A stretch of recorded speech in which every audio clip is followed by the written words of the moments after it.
Hello again, and welcome to the next iteration of Author Talks for Frightreads Book Festival. I'm Harry. My name should have been somewhere on the screen, but I think it's been covered. What are you going to do, right? So we're here doing this thing. We started it two iterations ago. I think it was Frightreads 3. We were talking to all kinds of people. We had fantastic guests. We talked to everybody from prop makers to authors to graphic designers and artists that were featured at Fright Reads. And it has been one of the cooler things that we've done. And I took a hiatus last year. We had everything going wrong. Took a hiatus. We're back again with it. So what we're looking forward to is an absolute just calendar full of fantastic people. Last week, if you missed it, we talked to author J.A. Barrios about his Wild Lizard People book. So, as a change of script, we are going to be talking to a whole different kind of author. And that's what I love. I don't like talking to the exact same type of author over and over. I just love the spread of everything that we have at Fright Reads. So if you are just tuning in, you're probably seeing this here on a Fright Reads page. Man, I was trying to get this to go onto Instagram, but it wants to be stupid. So there's nothing I can do about that, such as life.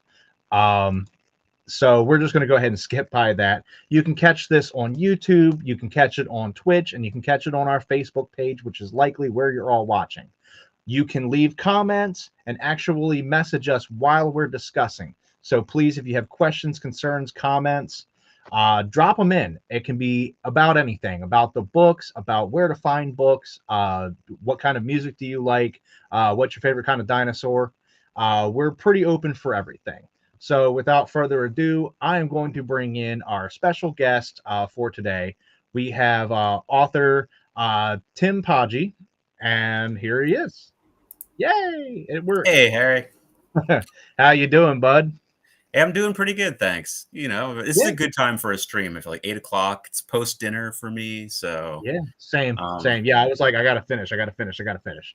yeah, yeah. So I'm feeling Um, relaxed. I'm feeling good. Yeah, I'm ready to jump on the stream. This is exciting. yeah. We actually saw you pop on a couple of times last week with hmm Barrios. We were talking hmm about the Tenebris and a couple of things, and you had a couple of great questions alongside of a bunch of other people on the stream. Yeah, that And I was a was good like, chat, and yeah, it was interesting because I actually met JA a few days after that. I mean, just kind of fortuitously at the nice. Ghoul-tastic book fair in Media, Yeah, Pennsylvania. Yeah. yeah. He I wasn't available because I think I was doing a local author showcase. Oh, okay. So he was doing that, and he's like, "You should have did Ghoul-tastic." And I was like, "I love the local author showcase because I Yeah. love the people that put it on at the library." But you're right, I really should have been at the Ghoul-tastic. It was good, I gotta say. Yeah, Like, it wasn't attended by thousands of people or anything like that, but the people who showed up were there for it, and I think that makes all the difference. Like, everyone's there specifically for they were interested in just reading more horror books from indie authors, yeah, so it was cool. yeah. That's the best part about it. Like I love. I mean, as an event runner, I'm always like, it could overlap with me one day. Yeah. But as a horror author, the more the merrier, man. Yeah. Like anywhere you can go. Yeah. And I heard good things about that. I didn't know you guys had kind of run into each other. You were like, "Hey, I was messaging you." Yeah. Yeah, yeah, yeah. It was But great. he's a good guy. And he actually comes to AwesomeCon with me when we set up the promotional booth for Fright Reads because he lives so close. I'm like, "You want to come down and hang out?" Yeah. And we hadn't really known each other. I was just like, "Hey, he seems all right." But yeah, he's good people. He's really enthusiastic about his For writing, sure. and that's always something really good to meet an author that's just passionate about what they put together. You Mhm. don't just see them like this is just I'm just here, I just work here, Yep. so to Yeah. speak. Yeah. It's This is just just here. These right. books are It's just just here. Please another buy them. day for me, just imagining, more innocent bystanders getting ripped apart by zombies, just the usual blah, Usual day blah, to day. blah. So let's talk about you. When did you actually start writing? Because you have a book that I was able to track down of yours, Mhm, and mhm. that your first book, your only work? Is it old Mm, and you're thinking about finding the next one? yeah, so I've been writing all kinds of different things for my whole life. Like ever since I was a kid, like I loved writing short stories. I went to school. I went to Goucher College for creative writing and things like that. And so I've written a variety of things, but to tell you the truth, I haven't written much fiction until recently-ish. I would say like 2020, 2021 is when I really started to step into that arena. But beforehand, I was much more interested in writing poetry and plays, yeah, like Okay. stage plays. Yeah, yeah. So that's where the kind of majority of the things I was writing uh, were. Like so in 2020, I decided not only that I wanted to write fiction, but that I wanted to write horror fiction of all things. And I really think it has something to do with COVID and just like the bad vibes in the world at the time. Yeah. And I remember I was working this job in a big building downtown. I live downtown Baltimore, and so it was this big building, and there all the different people who worked there had like shifts to go in around one another. So you were always more or less in there alone. Like you would go in and like you'd see the security people and things like that. And occasionally you'd see people walk past down a hallway or something like that, like walk Yeah. past you. But in general, I was inside of this pretty big office building, just more or less on my own, you know, like doing the Yeah. things that I had to do for my job. And I think that's where this whole idea of like what I was trying to do like kind of started. Was to like I felt really creepy. Like there were all of these bigger issues going on in the world too. Like, um, yeah, I remember I watched Dawn of the Dead for the first time, which is crazy. I hadn't seen it until Now, like 4 years ago. old one, classic or the remake? The original. The Okay. original. Okay. I Yeah. haven't seen the Okay. remake. That's Yeah. Thanks. very Thanks for important. asking. Yeah. Yeah. Yeah. Yeah. But I Very saw big it difference. and I was just like, man, where has this been all my life? This is incredible. And that movie in particular was great to watch during COVID because they're trapped inside of the mall. And they're pretty comfortable inside of their mall, right? I mean, until things go Oh, yeah. awry. Yeah. Yeah. Yeah. But so I really felt, I don't know, it just like triggered something and I started writing horror fiction. So I wrote a novel, which I'm trying to sell right now, which I'm sure you understand is well, so you're jumping ahead a Oh, little bit. oh, this is ahead. That's So okay. you have a Well, see, different novel. Okay. well, so yeah, yeah. So that's what I was going to say is I wrote this novel. It's called Welcome to the Team, and I'm trying to get it out there. I'm trying to get it into the right people's hands. But it's tough. But Sure. then Yeah. after I wrote that, I also put together a novella. It's called yeah, how to kill friends and eviscerate people. Well, because I have that picture, we'll go over to that one. Cool. Yeah. I thought it was a fun cover because I was like, how to kill friends and eviscerate people. Yeah. It's it's very self-help titled. That's what it feels like. Yep. Or one of those tongue-in-cheek, like a Simon Pegg movie. That's what Mm-hmm. it kind of, Mm-hmm. how, Yeah. how to what is it? Literally how to make friends and alienate people. Right. It's kind of a play on that, and I was like, that sounds dumb enough to enjoy. I like it. Whatever's going on here, it sounds like it'd be a pretty cool story. So Yeah. when you submitted, you had your genre as office horror. Yeah. So what is because there isn't really an official title of like office genre, an office horror genre. You're not Yeah. going to go into Barnes and Noble and see office horror. Nope. What is like I the more I do this, the more I learn all of the little mini genres that exist. Yeah. I learned like there's oh my god, I learned what splatterpunk was like 3 years ago, and I was Right. like, oh, that's just like really messed up horror. I'm Yeah. in. Yeah. But like office horror, that sounds very specific. What is that? Yeah, that's a great question, man. And I think you're right. Like, I don't even know that I don't even know that it's an official genre yet. It's your official genre. I think, yeah, like Yeah. I put it out there, and I think when you hear it, it kind of makes sense. Um, And so kind of continuing what I was saying before, um, I was interested in exploring ideas about like work and the anxieties at work and surrounding work. So I started at that point thinking like, have other people done this before? And they have. Yeah. And if you look back throughout history, especially like the last 125 years, like you start to see more and more um, stories that are kind of exploring different characters and their work situations, and even writers who kind of specialize in that kind of thing. But again, I don't really see it thrown around a lot as a specific term. Sometimes what I see now is this term corporate horror. So I think, Similar, yeah. It's in yeah, that bracket. Yeah, yeah. exactly. Yeah, I think corporate horror and office horror are kind of basically the same. They might be a little bit interchangeable, but I prefer the term office horror. I just think it's a Yeah. cooler term. And here's what I think. I think there's three things that I look for that would make something a piece of office horror. And Okay. since we're talking about it, like here's how I would break it down. I think the first component is something that you ever hear that word, the Kafka-esque? Like, Yeah.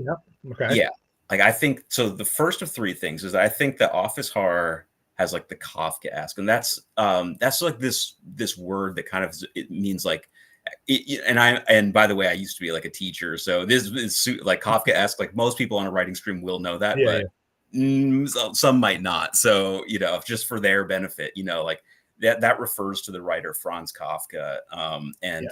it's going to be stuff that explores like existential themes, but they're kind of surreal. And for So I don't anybody want that to go. forgot who that was, the Yeah, dude that turned into a cockroach. exactly. If you remember that from high school, Yeah, that's that guy. yeah, totally.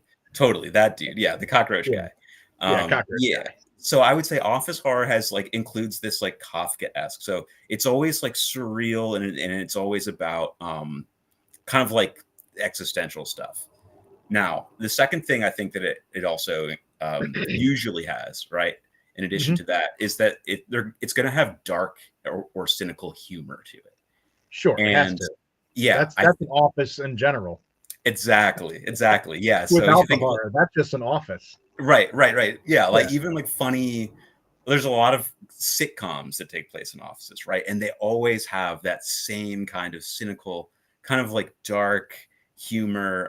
The Office, of course, but even office horror that I found. And we could talk about different examples later if you wanted, but I think it almost always has like some kind of dark humorous element to it. I have a hard time thinking of one that doesn't. And then the last thing I think is that like office horror stories are always going to be about they're always going to be institutional stories. So they're always going to sure. be about an individual's place within a bigger group and how they feel like within that group, whether they want to continue along with the group or whether they want to break away. That's like an institutional story. Sure, yeah. Yeah, so I So think like those three things to me, in a nutshell. But even though I said that might sound like really super specific, but there's so much you can do with all yeah, those there's things. You can flip them on it, its head and it's surface experiment. level, but there's a whole bunch of other stuff that materializes underneath.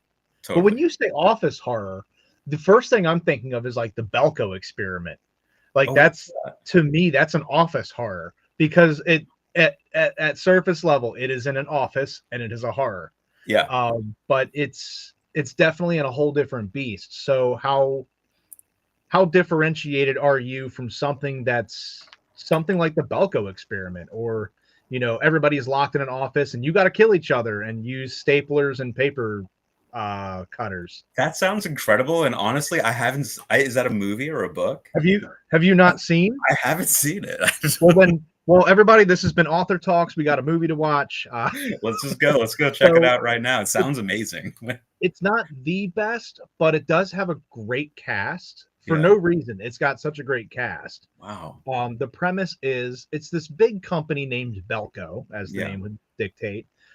People go in there and they're like, they even make kind of the nod, like, what the hell do we even do here? And like, oh Right. yeah, we put the numbers together and we make reports. Right. Reports on what? Right. And the main character starts to kind of go down this like you don't even get the full extent of this rabbit hole. It's just like you start to go, what's happening? But then all of a sudden, all of the windows and doors just shutter, and they tell you like, you all have to kill each other.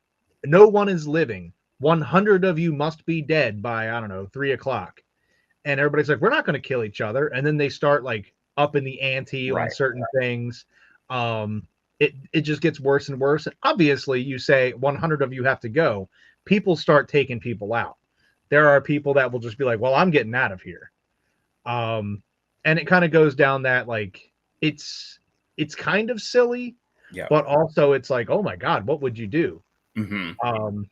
It's definitely I would watch that, especially if you're writing office horror, or corporate horror. This is 1,000% in that category because it was a stupid movie, and I mean, we were talking about this on a podcast I was on last night. I'm a sucker for stupid movies. I love Zombiever. Yeah. I love Lamageddon. And if it's got a dumb premise, but it's watchable, and it's filmed good. I don't mean perfect, but good, where it's not on like an iPhone 4 with full lighting. I'm in. And this was very well done. And it was just, I think it was what's his name? Someone in Stephen the chat, Gunn. James Gunn. It was well, Stephen Yeun, I think, was the one of the main characters. You had a guy from I think it was the doctor. Was it the doctor or the janitor? I think it was the doctor from Scrubs. I mean, it's just like, what a cast. Yeah, so one of the responses is Ryan says he thinks James Gunn was involved with that movie. He could have been. We could Google this. We could, Where's the fun in that? Let's just continue to speculate. I'm definitely checking this movie out, though. I put it on my list, my epic list of movies. That sounds awesome. When was it made, more or less? This was past decade easily. Oh, okay, so fairly maybe recent. like 2016, 17, something like that, if that.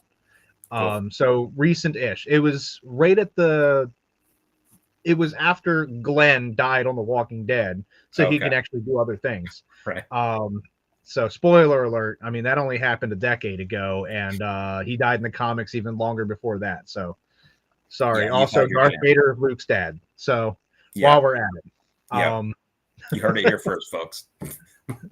And Bruce Willis was dead the whole time. So it was I think one of his first projects outside of The Walking Dead. Now he's Invincible and everything else. So it's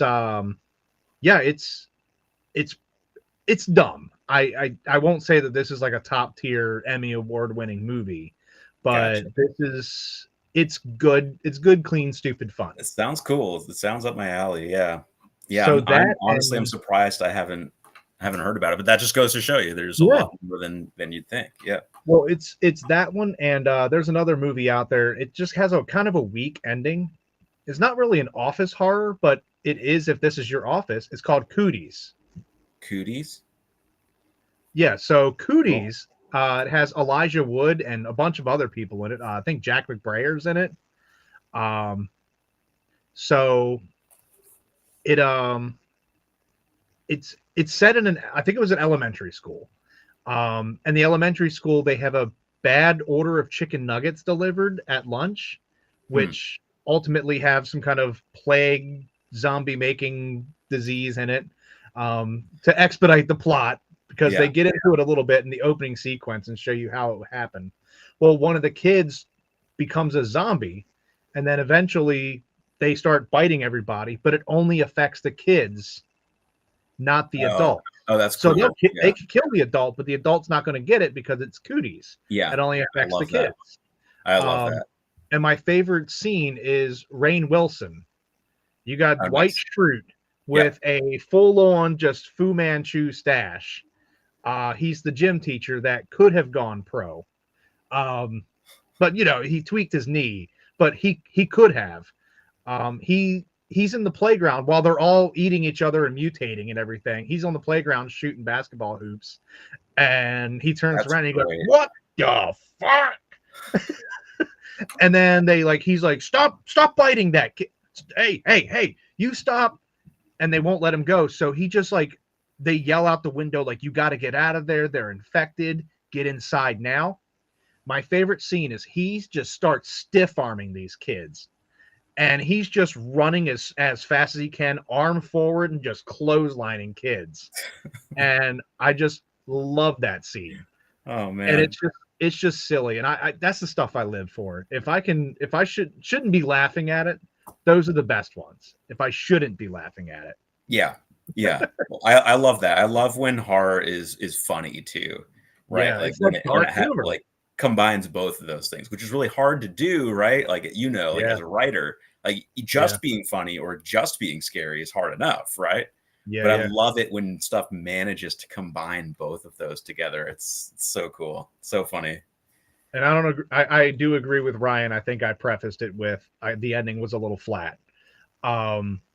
It was It's hard to land the ending sometimes. it just was kind of ambiguous. It was just like that, like, we don't know what to do next. What if we just kind of roll the camera up to look at the sky and then the credits roll, and we'll play some music and end of the movie, everybody. Good job. When in doubt, I mean, that gets you out, right? Like, I mean, musicians did that just all the stop time. telling the story. You know, maybe they didn't have anything more to say. They're just like, you know what? We'll just cut it here. Let's just go home. It ends, we're out of time. We're out of funding. We're done. Forget it. But that's a wrap. Yeah, it's another good one that I would probably lump into the office horror. For sure. Yeah. I love that. Yeah. And I would love for somebody to do an office horror in the style of The Office. That would be a lot of fun. Like, they have these little, like, the little asides and testimonials while somebody's killing them. Right. Right. Yeah. So, like the side interviews. I love that format too. Yeah, I agree. I've had that thought before. Yeah. That'd be a lot of fun. Or you get the Jim Halpert look at the camera. Somebody's getting bludgeoned across the camera, and he just right. I'd kill for that. I'd love that. But yeah, it's like, and that brings it around full circle with being office horror. I mean, horror is horror. Frightreads is definitely, that's kind of the bread and butter is horror stuff, but it fits in with all the other weird stuff we have. Yeah, it's like occult stuff. We have clowns that are in cornfields. Yep. Little of everything. I mean, the fantasy books are awesome. We have like very Lord of the Rings, Tolkien like stories. We have other stuff that's just like deals with like pretty much elder gods and polytheistic situations. I mean, stuff's everywhere. I love it. Yeah, I love it too. And I think that, right, like to touch on a couple of things that you said, I agree that I don't think office horror has to take place in an office specifically, like in a typical kind of office. I think it can be in other kind of groups or other kind of like other kind of jobs. And then the other thing is that it can bring in a lot of other elements too. So it can be very fantastical, and I like to write office horror that's like super fantastical. So I like to involve a lot of like demonic elements. I like a lot of like cosmic horror elements too, and that comes from reading Thomas Ligotti. I don't know if you or anyone in chat has read any Ligotti, but he wrote what, in my opinion, is basically the Bible of what I believe. This is my opinion, the Bible of office horror, and it's this book called "My Work Is Not Yet Done," and it's great. Okay. And have you heard of Thomas Ligotti, or do you know? Have you read? No, this is all brand new to me. This is brand new. Oh, awesome! Well, I'm so excited. Yeah. So for a chat and for you, Harry, I mean, Ligotti's great. He's a writer, basically was writing from like 80s until like present. But he was most prolific, I would say, like in the 90s and like the early aughts. And he started off writing kind of Lovecraft fanfic. And then as he got older, his stories got weirder and really pessimistic, like extremely pessimistic. In fact, he wrote this other book called The Conspiracy Against the Human Race, which is just a philosophy book about his Okay. philosophy that he thinks human beings should not exist, and that basically like human beings are a mistake of nature. So he's And very pessimistic is what I'm trying to say. the deeper we go, I think he might be onto something, you know. Right. He's exactly. Yeah. You look around now, you're like, yeah, Man, I think he had a point there. go to Walmart and you kind of look around and you go, Yeah. you know, was he wrong? Right. Yeah. Yeah. And yeah, for real. Yeah. And so anyway, he wrote this book called My Work Is Not Yet Done. And it's a novel or novella, really, or I don't know, some kind of in between novella and novel kind of thing. And basically it's about this guy. I don't know. No one here, you had your chance to read it. I'm not going to super spoil it. Yeah. But anyway, this guy is just an everyman, and he goes to work, and he's kind of like a middle manager at this big company. No one really knows what this company does, but it doesn't matter, you know. Just like you were saying earlier with the Belko experiment, and so he believes that his coworkers are conspiring against him. He's paranoid, and he it turns out he's right. It seems like he's just paranoid, but he's right. I was going to say he was probably right. Yeah. But here's where it gets weird is that he dies early on. He dies. Okay. He's not exactly sure how at first, but he wakes up and he's a ghost.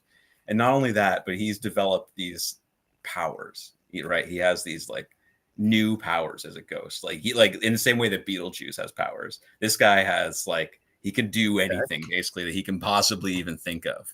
So that full on like poltergeisty manipulating the universe. Totally. Around him. Yeah, he can do anything. He has to kind of learn it, of course. But it doesn't but sound like a bad deal. Right. Oh, yeah. Right. I mean, sounds like it worked out. It could have been worse.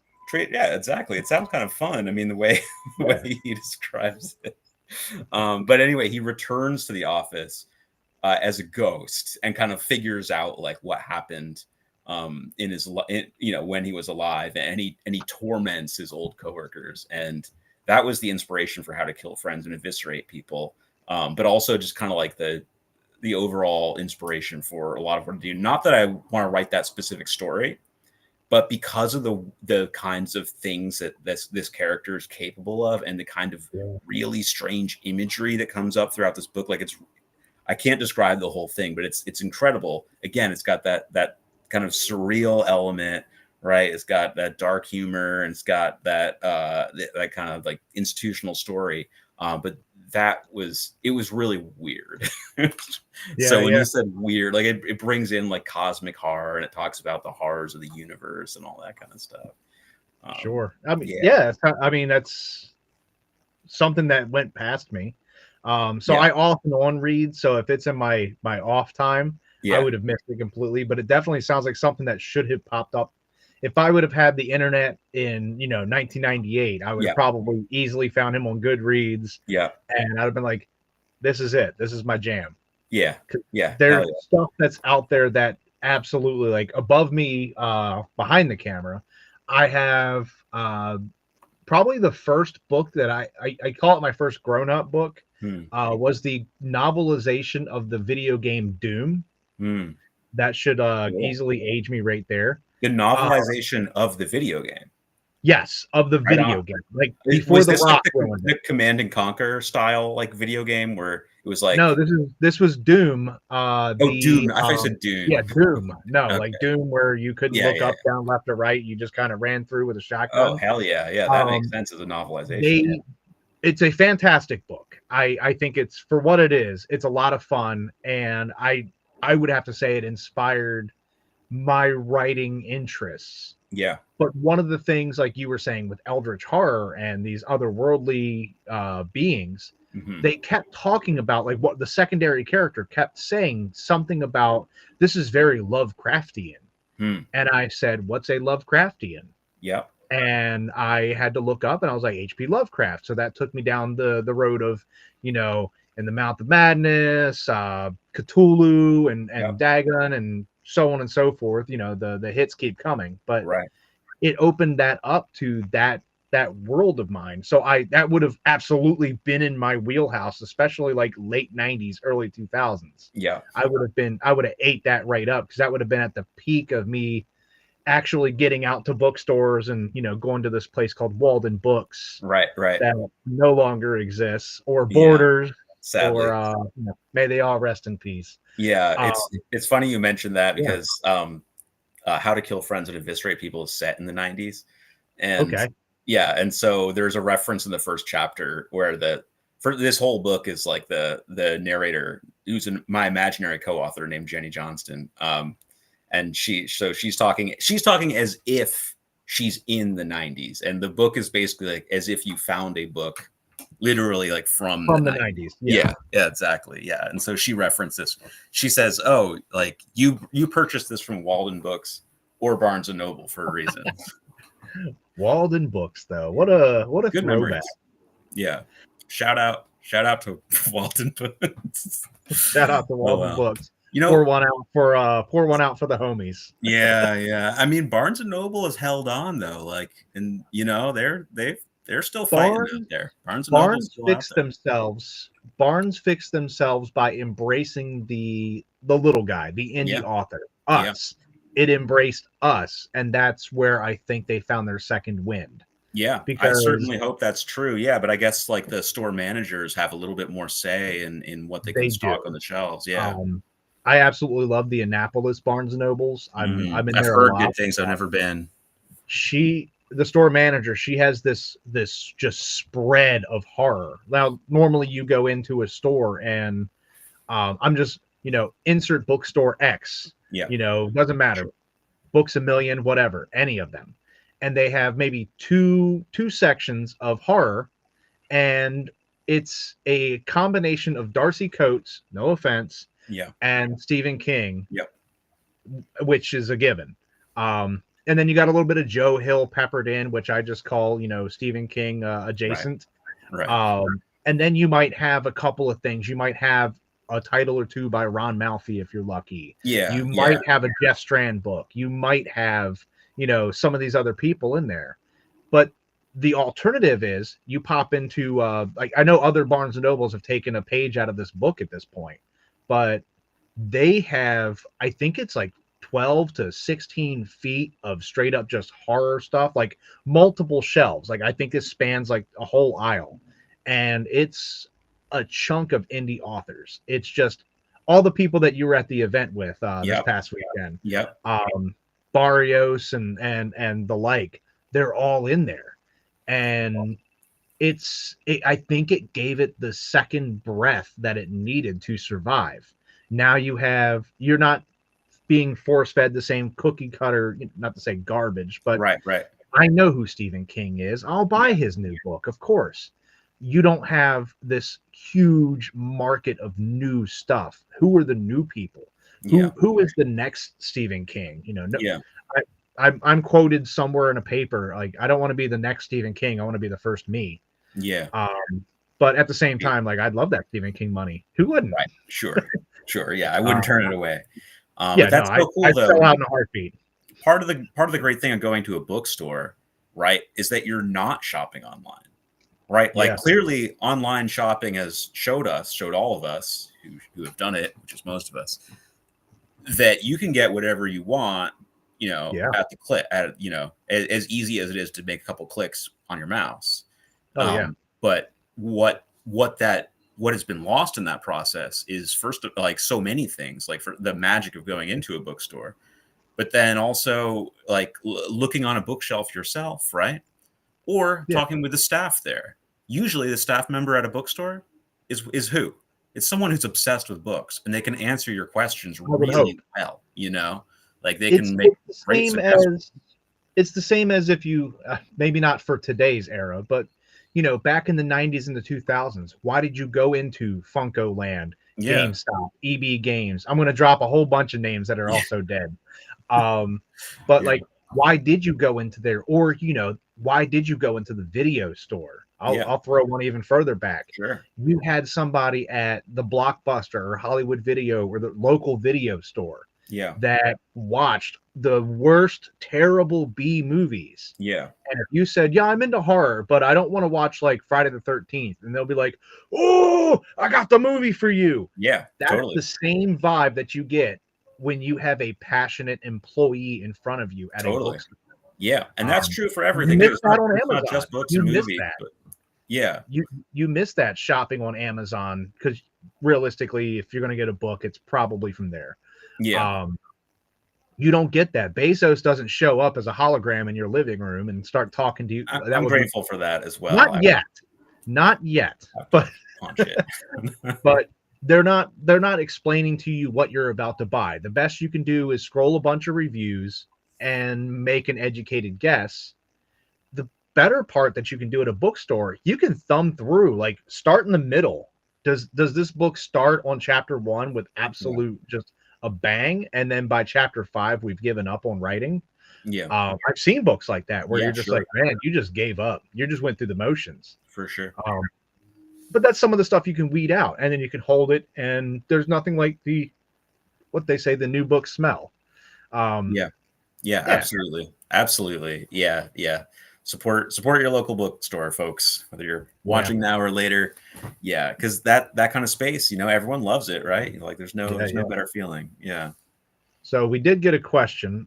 With you having what, like a full book and a novella-esque book, Yeah. Yeah. I would feel like this is kind of a difficult question, not a difficult story. But Hmm. Todd wants to know, what is the most difficult story for you to write, and why was it difficult? Oh, okay. Yeah, that's a great question. And I've written tons of things. I would say the novel for me, called Welcome to the Team, was the most difficult to write. And I've rewritten this thing a couple times, and I'm still even working on it. Even though I'm pitching it, I'm still tinkering with the first 30 pages. I'm really obsessed. It's maybe like a 90,000 word novel, Todd. And I'd be curious to hear also like what your take on this is, if you've written a work like that. But I really just kind of obsess about things a little bit, and I really want that opening to cover all the information it needs to, but to do it in a way that's engaging, and that that keeps moving, and that really drags the reader in. Yeah. So yeah, the openings, I tend to overthink things a little bit, but I know that I'm nearing a point where I have to be finished with this. I'm also working on another full length novel that I'm in, but every now and then, like today, I went to the library and like just kept kind of reworking that opening. I just really Yeah. want it to be perfect, but that for me is the hard part. Yeah. So is that your writing spot? Is the library, getting out of the house and I somewhere? think it's good to mix it up. Yeah, lately I've been mostly at home. What you're looking at now, this is my office studio here at home. This is where I tend to write, but I do think it helps to get out of the house, though. Yeah. It's cruel that we use the same machine to write that we do to like watch movies and play video games, and not to mention look at whatever the hell on the internet. So like, Yeah. yeah, like when you're out of your space a little bit, I feel like you're just a little bit more accountable to yourself. That's my experience, which is a really weird phenomenon, by the way. But it's just true. Like if I knew, like, sometimes it could be difficult to concentrate, but I think when I get out somewhere else, maybe a coffee shop or maybe a library or something like that, like I can zoom in a little bit. I'm completely the odd duck in a lot of Mhm. cases, because if I'm at home, Yeah. so you said, using the laptop that you do everything else with. Hmm. So I take online classes. Yeah. So already the laptop is deemed as the evil machine for work. Yeah. So I don't even want to write. So the problem is that if I'm home in my little cove that I'm in right now, Yeah. and I just finished, 7 homework projects, whatever I'm doing, the last thing I want to do is pull up Microsoft Word and start going, it was the best of times, it was the worst of times. They were really, really worst. Or you can go with The Simpsons when it was the blurst of times. It's that good Simpsons deep cut full of references. So what I do, and what's funny is they've just taken such a shine to me with the fact that I have written them into my novels. Mm-hmm. So I go to this I go to a noisy restaurant. Yeah. I can't work in absolute silence, like a little coffee shop or a library. That would drive me insane. Yeah. So I will be at a busy fast food joint, or Interesting. more common and more I guess more often than not, I would find myself at a crepe shop that we host our book club at. Okay. Interesting. Arena's Crepes. I'm in there writing all the time, Yeah. and most of the time I'm productive, and I'll knock out, maybe 5,000 words or something, and I'm just hammering out like Wow. 2-3 chapters, and I'm on fire. Yeah. Other times, one of the owners will distract me with the latest cheesy B movie, some video game, Yeah. what happened on wrestling on Tuesday, that kind of Yeah. thing. It got to the point where I thought it was just a funny joke Yeah. to write into this work in progress that I have, where I'm writing a fictional version of me. It's me, more or less, Yeah. but the character has writer's block Huh. and I always say there's no such thing as writer's block. Just stop and write something else. You just don't have any ideas for what you're doing here. Yeah. Come up with something stupid over here and get those gears rolling again. But the character can't come up with something. There's been several like bestsellers, and it's not for nothing. But it's just like, God, what do I do next? Yeah. And nothing has come out in 2 or 3 years, Yeah. which is kind of echoing a little bit of reality, because after I wrote a book that we put out in 2022, I co-wrote a book with somebody, and that sucked the wind right out of me.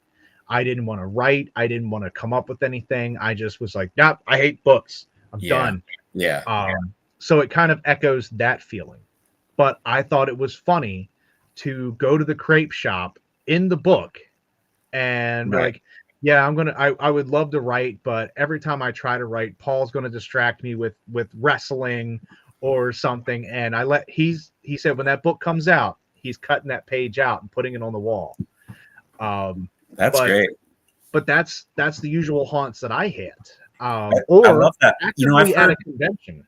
I've heard podcasts with 2 major authors who said the same thing as you. They like to write in crowded areas. Yeah. You'll hear the background noise, and sometimes things filter in, and you're like, that's good dialogue. Yeah. Yeah. And it's kind of like white noise too, right? Yeah. Like, and again, yeah, you're surrounded by people. So I don't know. I feel like you're kind of incentivized to focus, right? Like part of it is you kind of want to like look like you're busy too. You actually want to be busy when you're around people. That's kind of my theory. But Stephen Graham Jones says that he does the same thing. And then more notably, Chuck Palahniuk says that he'll drive to the airport and he writes at the airport. He likes to write at the airport. Like he'll sit in the most crowded areas in the airport, like with all of everything going on, and they're announcing like the flights and everything like that. And he'll sit down.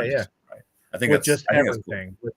So I like where I'm at with the crepe shop. There's music playing in the background on their radio. Mm-hmm. There are people placing orders. There's people talking that are sitting at the tables, or the ultimate, which is when I get bugged about whatever movie or something. Hey, did you see this thing? Yeah. And then I'm just like, oh, I guess I'm done working. But it doesn't hinder me to the point where I have been stopped. Like I have written 2 whole books there, like in their entirety, like not working on it at home, not taking it to some other place, like just strictly there. So it's not a hindrance, but it's a unique environment. So I don't think I'd survive at the library writing. Yeah. It would be too quiet for me. Yeah. That makes sense. Yeah, but it's always interesting to talk to different authors about like where they go to write and what they do. The airport thing is that's pretty wild, right? That's a bit much. That's over the top. Yeah. And I got to try what you're talking about. I'm open to trying more things. Yes, I'll definitely try that. I think for me, a quiet place kind of works because I have a tendency to look around a lot, like while I'm writing, and so I might get distracted with a lot of people and stuff like that. But if no one was coming up, if no one around knew me, which isn't the case, the crepe shop for you, it sounds like, but I think maybe that could work. So I'll report back to you. I'm gonna try that sometime this week. Yeah, but like my issue is, and it's with every facet of my life. It's just not the writing, but it's with everything I do. I've named it octopus brain, because calling it, Yeah. ADHD would Yeah. be too specific, but I call it octopus brain. My brain is trying to do 8 different things at once, Hmm. and somehow all of those plates are spinning, Yeah. and I don't know how, and I don't want to move, because if Yeah. I do, they'll all break. So Right. This whole thing's I'm going to come I'm crashing literally down. I'm at any given time sending a response for an application to Frightreads, while creating a graphic for Frightreads, while maintaining the website, while doing a live stream, while working on a piece of a chapter to my novel, and Yep. then at the same time processing what I need to do for homework, thinking about what I got to pick up for groceries. It's all of these things at once. And this is this your first year at Frightreads as an attendee and vendor, period? This is my first year as a vendor, but I attended in 23. I want to say I couldn't make it last Okay, year, yeah, yeah.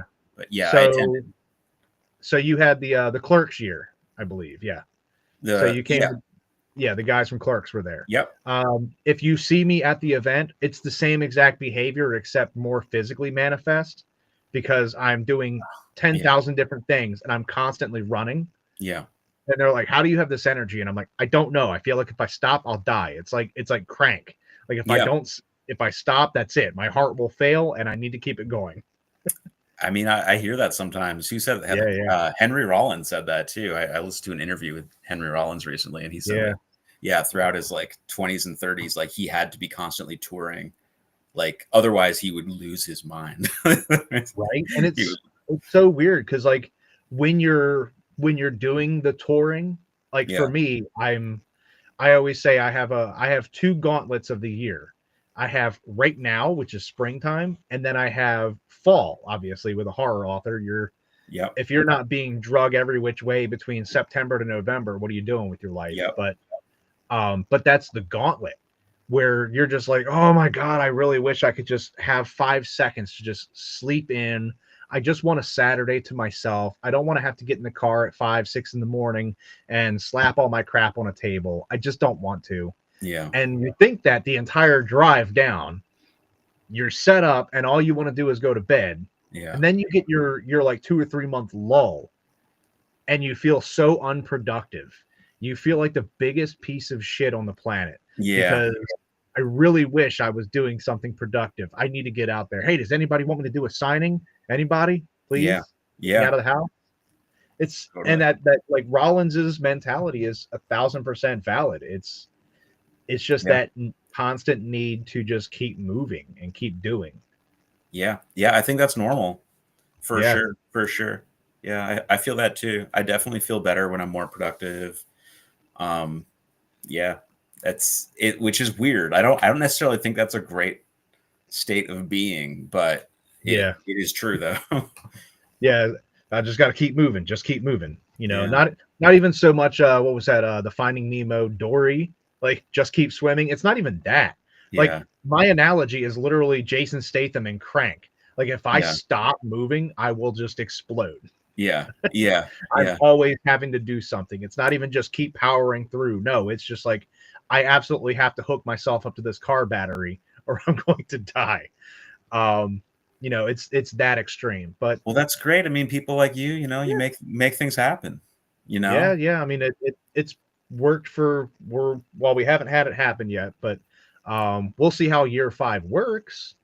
But it's been working so far for 5 events. Um, Cool. Cool. So this is this so is this is Fright Reads year 5. yeah, yeah, we're on the half decade. That's great. Yeah, that's the big one this fall. It's gonna Congrats. be pretty Congrats. killer. And So we moved it up. are you checking out AuthorCon? No, so this weekend I have lots of plans. It's my birthday weekend. Oh, cool. So Congrats. I get to go. God, so we have dinner reservations at 4. Why 4? I don't know. Why not 5? Why not any other time? 4 o'clock. Sure. So we have reservations at 4, and something made me and my buddy think, dude, we should go to Creature Feature. We can make it to Gettysburg and back and Oh, beat cool. a dinner. So my day is, because I couldn't do AuthorCon because Yeah. God, what, 3.5, 4 hour drive, Yeah. Yeah. It's pretty whatever it epic. is. Yeah. I've been down to Williamsburg and it's an insane hike. Oh. But had I have had nothing else to do, yeah, I'd have probably been down there. But yeah, Yeah. I features. It's an hour and some change. Pop in there. I'm going to see the creator of Courage the Cowardly Dog. The guy. I always say if it's somebody affiliated with Courage the Cowardly Dog, I'm there.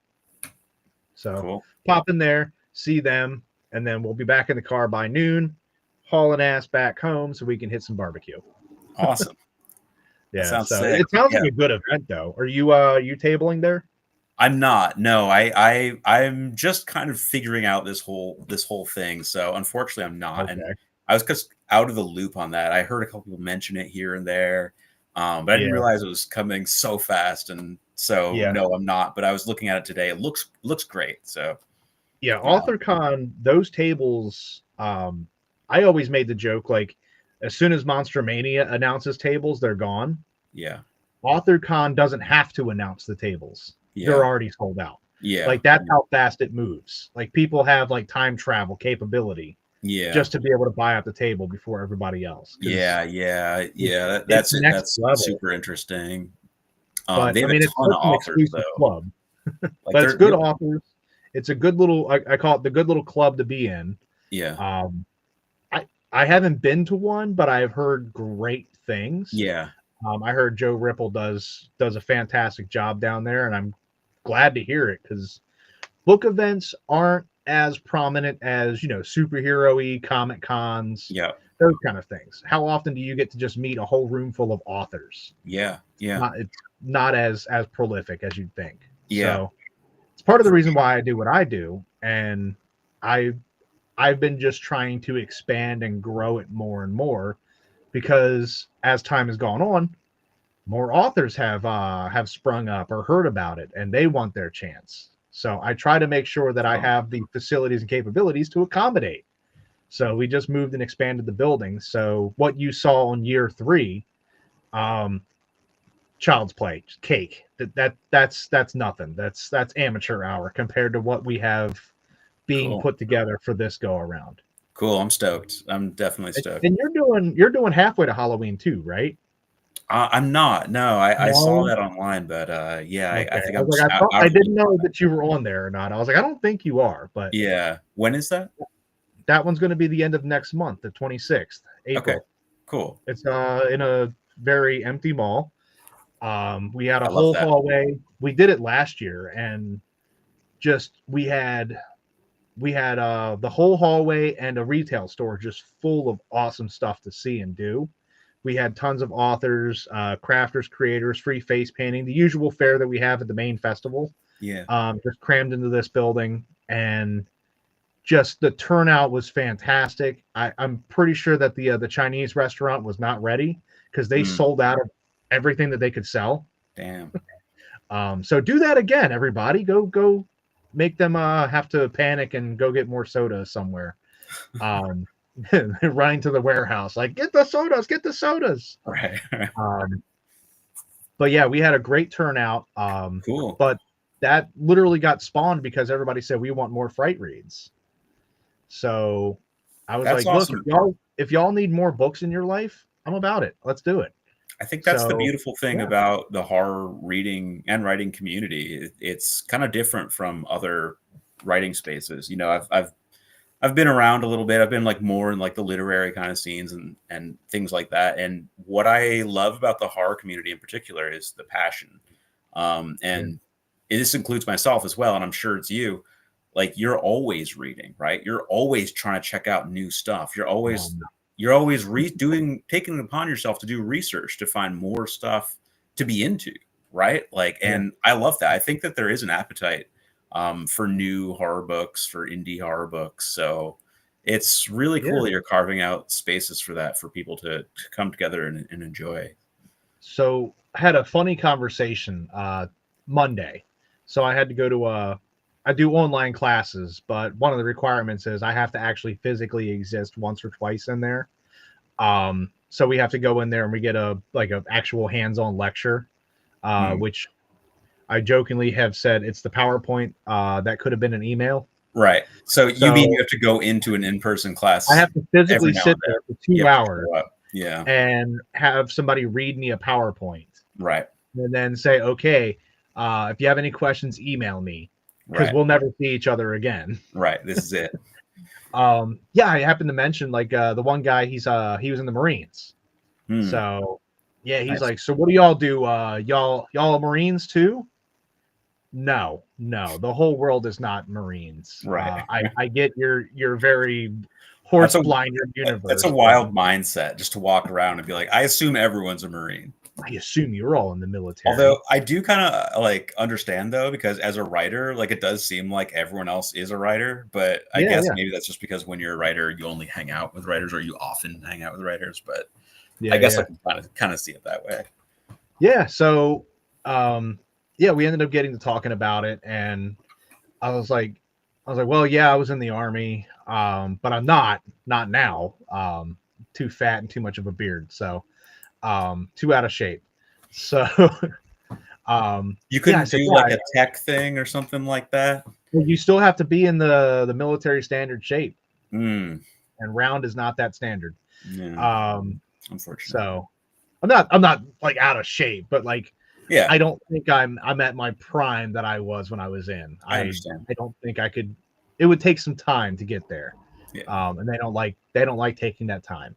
yeah, So one guy worked for some government agency, and I was like, yeah, I was like, I don't do anything that cool. I write books, and the guy asked me, he says, so how does that work out for you? You got like a lot of chicks that read your books? hmm. I said, yeah, probably. I mean, I never did like a demographic poll like do a lot of Yeah, chicks read my books. But he said, yeah, do chicks read your books? His words. And I was yeah. like, yeah, I mean, I got a little of everybody. I mean, he's like, yeah, because the problem with books is they're mostly written for women. Oh, interesting. And That's interesting that he said that. Yeah, I said, how do you figure? He's like, well, because most of the topics don't really like mix with like a guy's interests. And I was like what? Like I said, so I mean, right now I'm reading a book by Christina Henry about Alice in Wonderland, just a really mhm. messed up dark version. Um, Dude, I love some Alice in Wonderland, Disney or otherwise. And I'm a dude that shouldn't be into that, I guess, or whatever his words were. It's But that's wild though. There was that viral tweet. I think it was over the weekend where there was a dude in a Target, and he yeah, was in the fantasy. Have you seen? Did you see this? no, no, no. It's like a I video, and so this dude's in a Target, and he's taking a video of the bookshelf in the fantasy section, and he's just lamenting. He's just this guy is just so yeah, upset. He's like, all of these books are just written for women. There's no books for men. probably the guy from my class. Right. It very well could be, or what I imagine is Yeah, more likely is that the guy from your class probably follows this, probably, yeah. and then that idea, got into his head, and that's just now that's his opinion too. But it Yeah. does bring up a really interesting like thing though, which is that I do think, or I have observed. By the way, there's so many books for men, and by the way, publishing in general is still, despite huge leaps and bounds, still just male dominated. Yeah, it But that is. that being said, it is there. There's definitely improvements. But I will say this: I do think that there is like a point that maybe your teacher had but didn't quite articulate well, which is that I think that men might be less encouraged to read these days. Like if you look at trends in like education and higher education and things like that. Yeah. I so there could be like something like there could be something there. I I think don't it's a personally. reach. Yeah, I it's a think little I bit of think it's a reach. There's a plenty very if you generalized want to reach. look. Yeah, Yeah. yeah, yeah, And I told him, I said, you're kidding me. I said, dude, I run a book festival. yeah, I have seen so many books for everyone. totally. There are books for for male, female, Yeah, geared audiences, LGBTQ, yeah, literally everything you can think of. And that's just at Fright Reads. Like I right. have something for everybody. I see every author that comes in under my banner. They have something for everybody. And for somebody to make that kind of just generalized statement where it's like, oh yeah, books are for chicks. It's like, yeah, maybe the fantasy world has kind of shifted that way. I don't know. Not Yeah. necessarily true, because Yeah. there are plenty of, like, God, The Witcher. The Witcher is not, that's Totally. for everybody. My God. If you're into all the characters, like, if you're not, I don't know, but like something like The Witcher is a fantasy series, and it's definitely like, if you played The Witcher, yeah, it's a great dude's game. You can just absolutely bro out with this white-haired just warrior that's just kicking ass. Yeah. But there's also that element for the female readers where you have things that they would be able to get into and relate.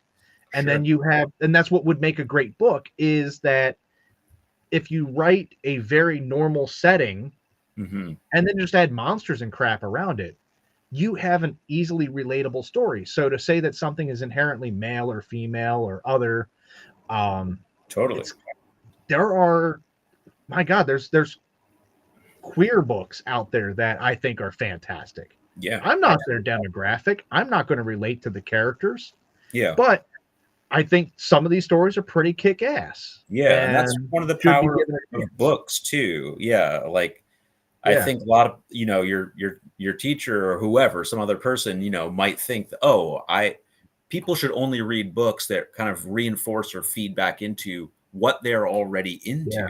right? But The one of the echo powerful chamber. things about books is that, and might sound obvious to a lot of people, but it might not to some others, is really like getting outside of yourself and getting into like other characters and other states of mind.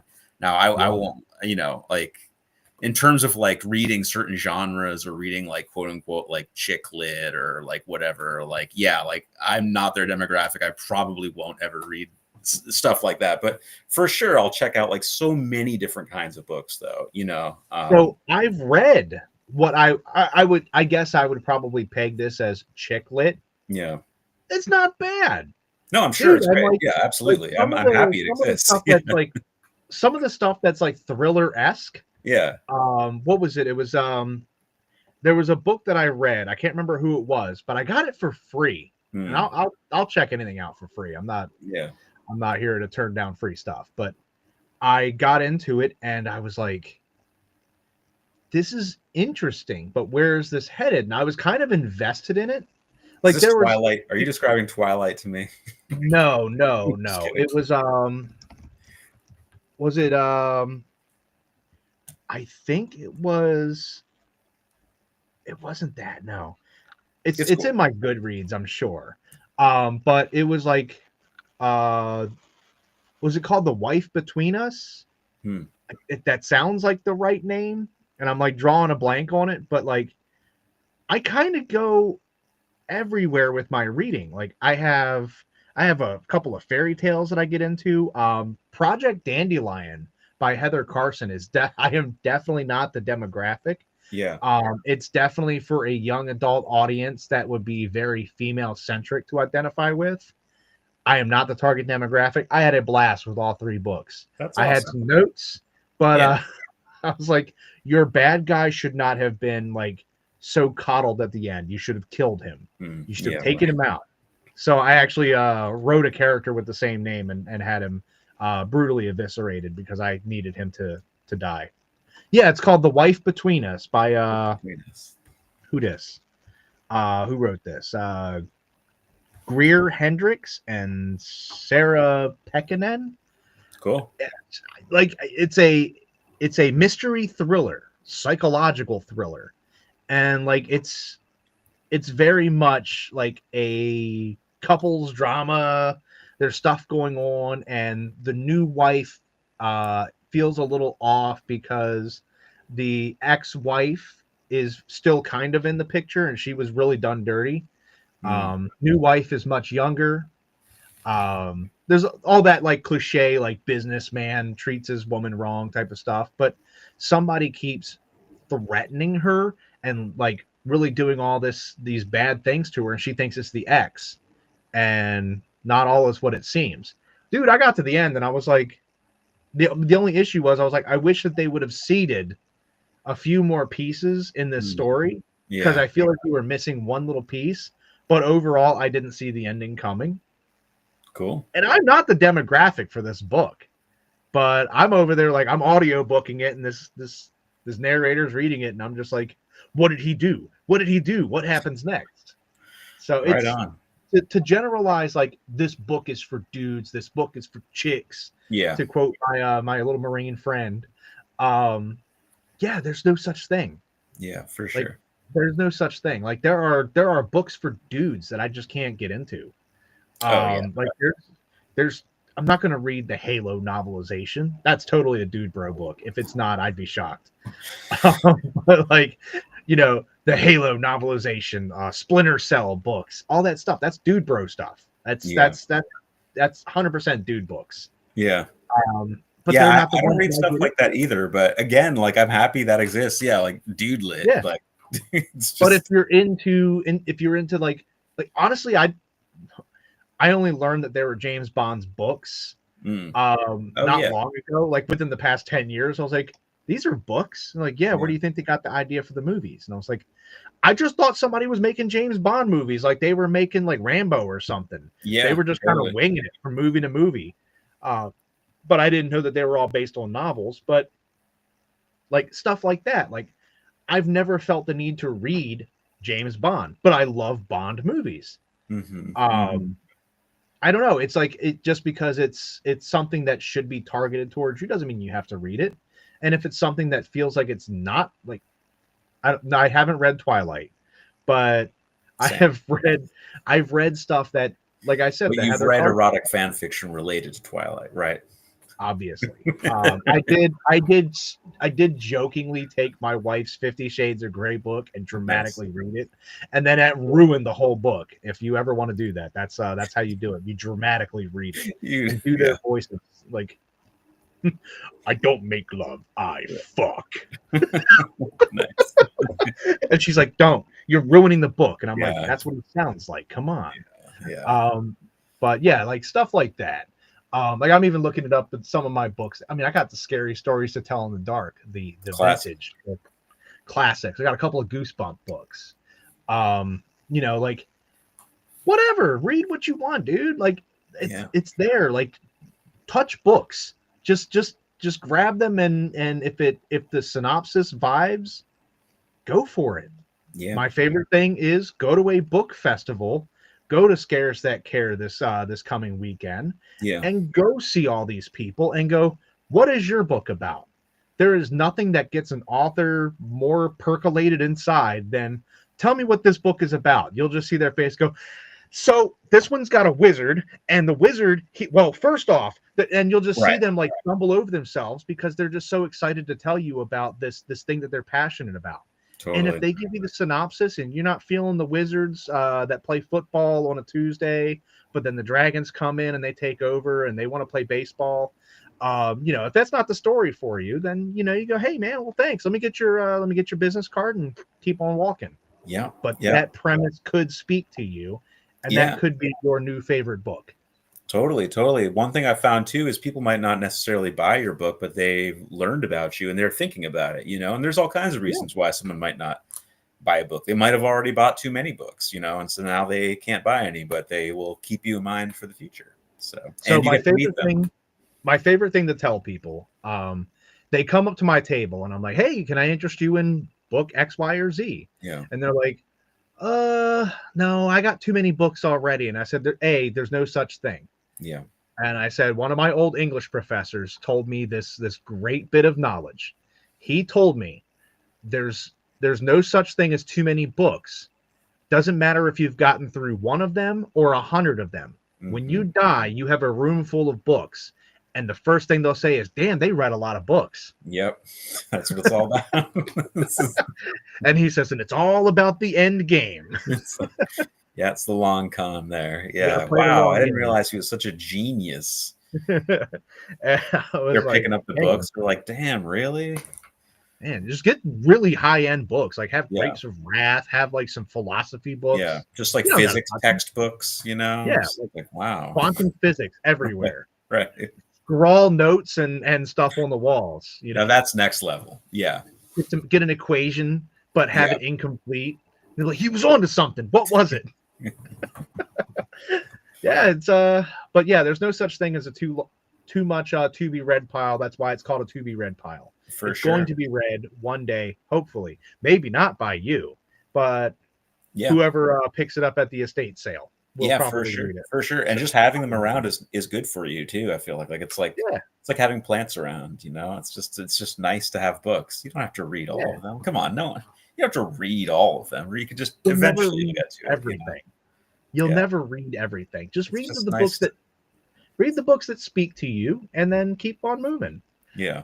But like that's the answer I give to everybody. So I hope that if any authors that are hitting AuthorCon this weekend catch that, or anybody that's doing halfway to Halloween next month, or Frightreads proper in fall, give them that excuse. Be like, there's no such thing as too much to be read. Yeah. You will always have a to be read pile. What's one more? Yeah. For sure. Just keep stacking them up. But yeah, this has been a blast. You're going to be walking around AuthorCon this weekend. Yeah, just kind of. Unfortunately, I won't make it to AuthorCon. Oh, I thought you were going to be meandering around and stalking the aisles and adding to your to be read pile. I would love to. I think it's a little bit far away. I was looking at it today. It looks great. Like I definitely have some serious FOMO about it.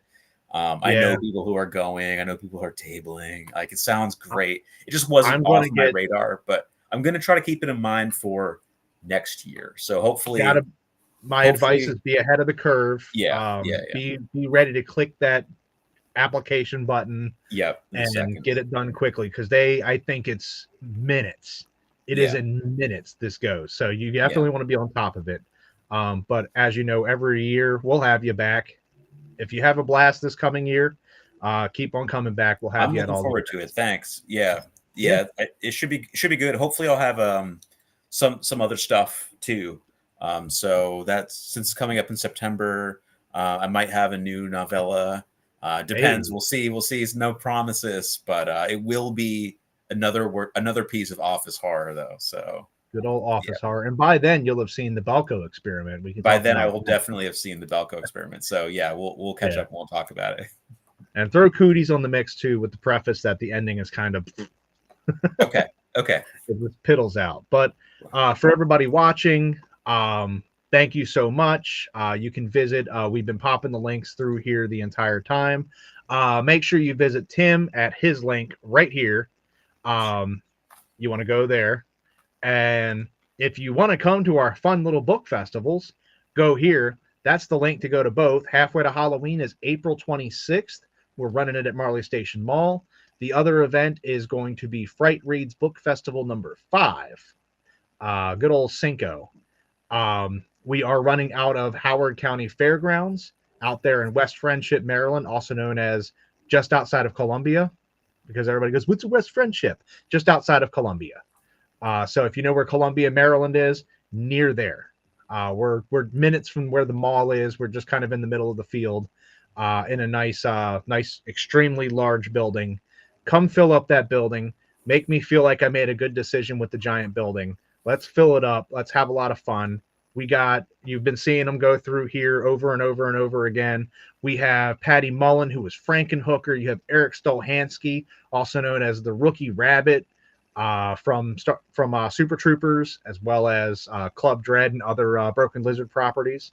Tromeo and Juliet's Jane Jensen, or if you're a fan of the industrial music era of the 90s and 2000s and even today, she is an absolute legend in that field. Beatrice Boppel was just announced today, so I'm reminding everyone today, Freddy Krueger's mom said yes to coming to our event.